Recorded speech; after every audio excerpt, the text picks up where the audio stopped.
We have a very dear friend of mine, Rabbi Daniel Lapin, who's with us. We did a show last night that'll play in a couple of weeks on collectivism, and you don't like the word capitalism.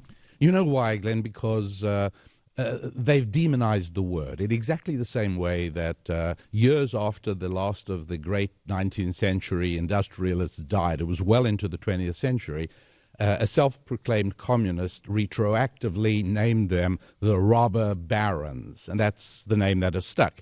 Well, they're doing the same thing to the term capitalism.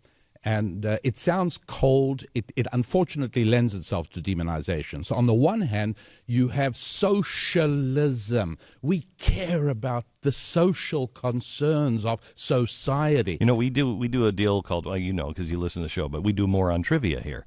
And every time we ask people, just regular people, what is socialism? They say, I don't know, getting together with people? Yes, that's right. Sure. Right. Listen to the word.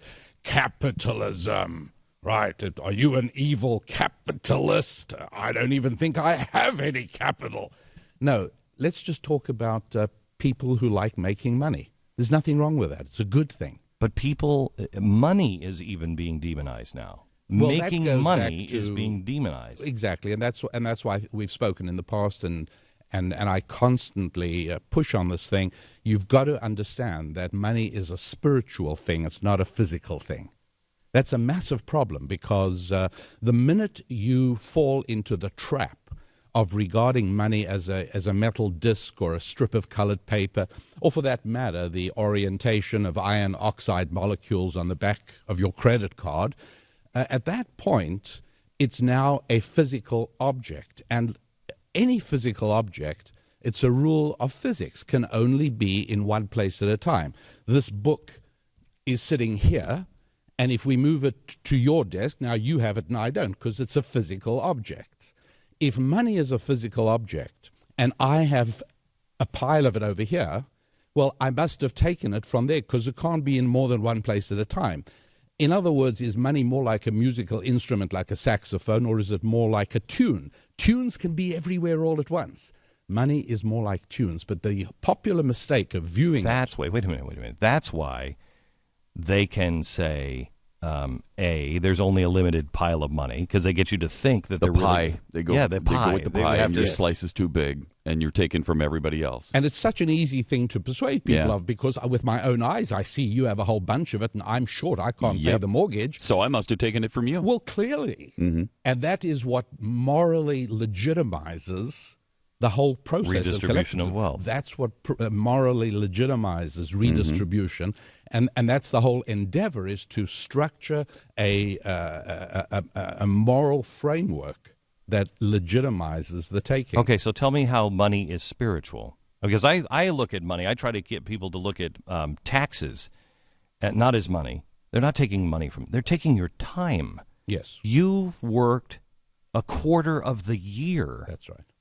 To pay them. They're not taking your time. If you can't pay your taxes, you have to go get another job. And so now they've taken the time, not just your time, but the time you would have spent with your children at night. They've taken that time. It's critical, that point you've just made, because do we or do we not prosecute somebody who takes a .357 Magnum revolver and stands on the 20th floor of the Empire State Building? Just then, somebody who took his life by throwing himself off the 100th floor plummets past, and you shoot him. Do you get prosecuted for murder? The answer is we do. I don't know. I've never seen that. No, it doesn't happen. Interesting question. It just doesn't happen that all often. I mean, you know, New York is weird, but it still doesn't happen that frequently. Right. But we would prosecute a person like that. How much of his life did you take? Oh, about a millisecond or half a second. Doesn't make any difference. People's time is their life force.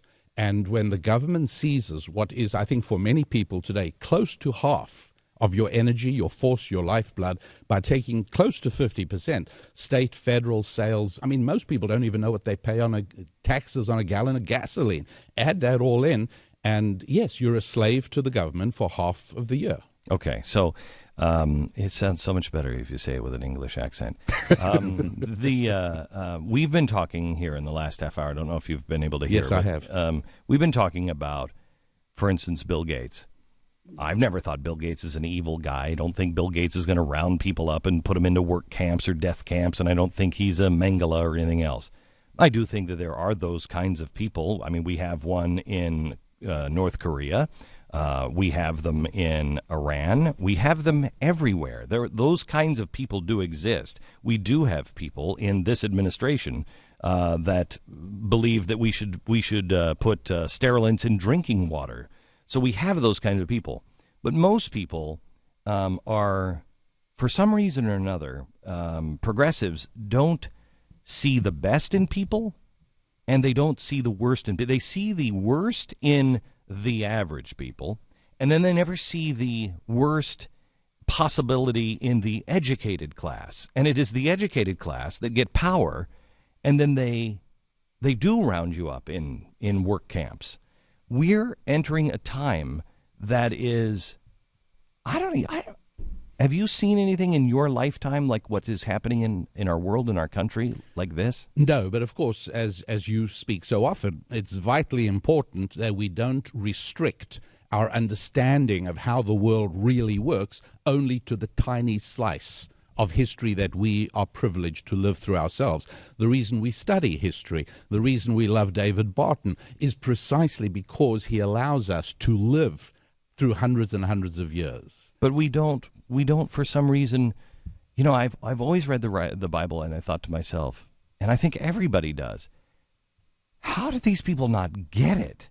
How do they not see it over and over and over again? You see the Israelites going out and they're starting to build the golden calf, and you're like, dummies, this isn't going to work out.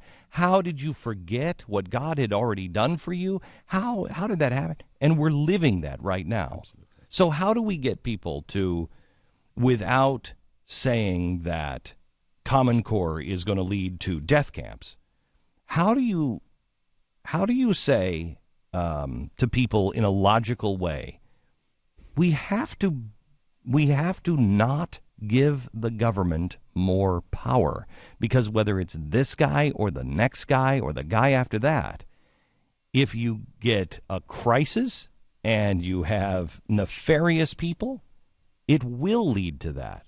How do you get them to do it? How do you get people to look at things that way without panic or accusing somebody? In classic rabbinic fashion, Glenn, let me answer your question. With a question. With a question. Why is it that if you speak about the government as being the problem, as Ronald Reagan did so often, we here in America, or at least many of us still in America, recognize it. We all smile when Ronald Reagan's joke is the most frightening words in the English language. Hi, hello, I'm from the government and I'm here to help you. Right. We all laugh. We understand the perils of government. But if you speak like that in Europe, if you speak like that in Great Britain or in France or in Sweden or in Norway, they think you're crazy, because all good comes from the government. Government is good. And so you've got this tussle between the big G of God and the little g of government. And it really is a tussle. As long as the big G is absent, the little g pretty much takes over. So let me ask you this. We're doing a show tonight with Penn Jillette. He's an atheist. He is a moral, decent, honorable guy. I really like him. Great guy. And the more I get to know him, the more I see he struggles. He really struggles trying to be a good guy. But he's an atheist. I have a lot of religious friends that say, no. You can't bring any atheist into anything because they'll... Well, there are. By the way, he got attacked on the other side for appearing and being your friend. I know that. I know that. We're in exactly the same boat. Yes, exactly. And so how do you know what the good atheist is and the bad atheist? And that's one of the questions I want to ask you. And how does he know who the good religious person is and against the bad religious person? Because he's afraid of theocrats. Yes. And we're afraid of somebody who's an atheist who says there is no God. Shut up about it. Or worse than that, creates an environment in a publicly funded university where your child and my child feels intimidated and uncomfortable. Right. So how do we know the difference between a good atheist and a bad atheist? How can there be, if God is at the center and we can't diminish him, How can we solve that problem of really good people that are atheists and would be great allies? I think in the same way that I am a culinary idiot. I'm a food philistine. I mean, as far as I'm concerned, put a hamburger and fries on a plate, and I'm as happy as could be. I really don't want to eat anything I do not know how to spell. I will not eat anything I don't know how to pronounce. I'm a complete ignoramus, yet. At the same time, I suspect that if I was given a very specific recipe and careful instructions, I could probably turn out a reasonable dish, even though I didn't have the slightest idea of what I was actually doing. At the end of it, a true expert would probably say, hey, you know what, if a leading chef would have done this dish, it would have been a lot better. But for the vast majority of people, what I did was pretty good. The point is that there are an awful lot of times where what you do is more important than what you believe. And so if I have the choice of two neighbors, one neighbor who really is not too crazy about Jews, got to tell you the truth, he's just not crazy about Jews, but for 10 years he's been the most fabulous neighbor, taking care of my water heater when it bursts, when my kids need anything, he's always there. He's terrific. On the other side of my house, I got a neighbor who loves me with all his heart. The only trouble is that he kicks my kids, killed my cat, and keys my car. No. You're going to take the other neighbor. The world, we don't judge people on their beliefs. We should judge people on their actions. And I think that's why we love Penn Jillette. Okay.